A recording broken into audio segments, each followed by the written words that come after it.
my dear friend. I was simply passing by on my way to another ghastly recital. When the dim roar of London was like the drone from an organ, and I chanced you might be here in the studio. Hello, Harry. I'm just working on the portrait.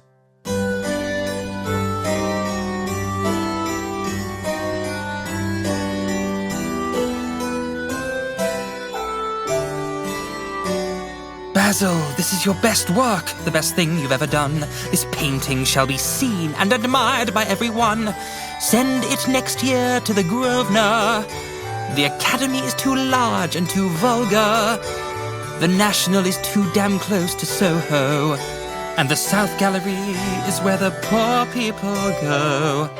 The Grosvenor is really the only place. No, I won't send it anywhere. Why ever not? I know you will laugh at me, but I really can't exhibit it. I've simply put too much of my own self into it. Really? I didn't know you were so vain. I really can't see any resemblance.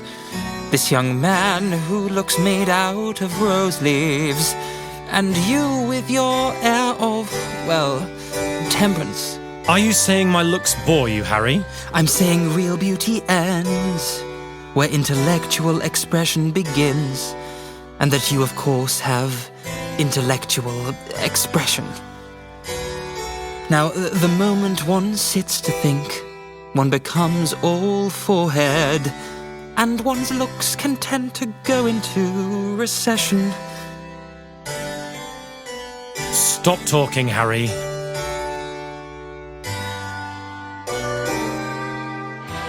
Every portrait that is painted reveals the painter to shallow, prying eyes. The sitter is merely the accident, the occasion. I am afraid that in this I have shown my secrets from inside. Anyone who looks upon this painting will know my deepest feelings without a doubt. I cannot give myself to that much exposure. My conscience won't let me let that much of me out. Conscience and cowardice are really the same things. Conscience is the trade name of the firm, that's all. I don't believe that, Harry. And I don't believe you believe that either. Poets are not so scrupulous as you are. They know how useful passion is for publication.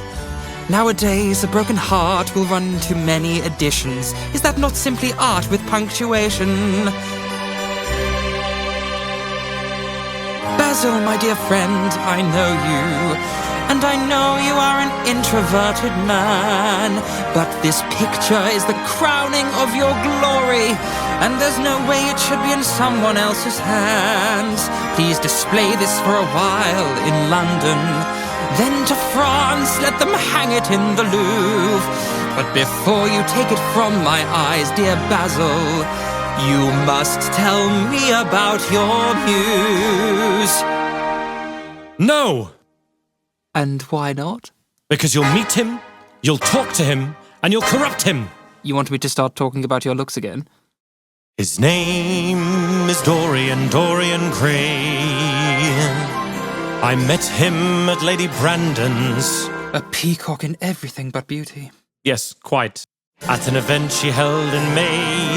You know we poor artists have to be seen in society from time to time. Just to remind the public that we are not savages. We need their donations to survive. With an oversized evening coat and a god-awful white tie. As you told me once, with the right attire, one can look quite civilized. Even a stockbroker. Yes. Anyway. She brought me up to royalties and people with stars and garters, the city traders with parrot noses and elderly ladies with giant tiaras. She spoke of me as her dearest friend. I'd met her just once before. She took it into her head to lionize me and push me to the fore. Between the overdressed dowagers, I did not want to stay. Then I saw perfection incarnate and the whole world slipped away. Who is this Dorian Gray? You must tell me of his story. It's tragic. Take a seat.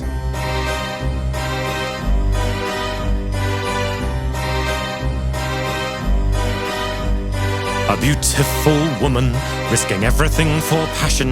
A few weeks of happiness cut short. Months of voiceless agony, and then a child born in pain. The mother taken by death, the boy left a ward at the hands and the tyranny of an old loveless lord. What are you talking about, Basil? He's Kelso's grandson. Kelso's grandson? You may remember his mother, Margaret Devereux.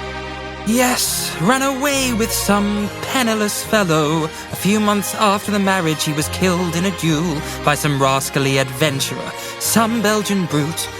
They say that Kelso paid him to do it. His daughter suspected but never could prove it. She and the boy went to the Selby estate, but other plans were written by fate. Within a year, she was dead on the slate. The boy came to London to be raised by the Lord, already wealthy from inherited scores. Apparently Kelso was merciless, often beat the boy senseless. Spent most of his time in the attic, they say, the sun never touching that beautiful face. I don't think he mourned Kelso's passing away, but he got the townhouse and the Selby estate, and all of the wealth Kelso couldn't take to the grave. So that's the story of Dorian Gray. I simply must meet him.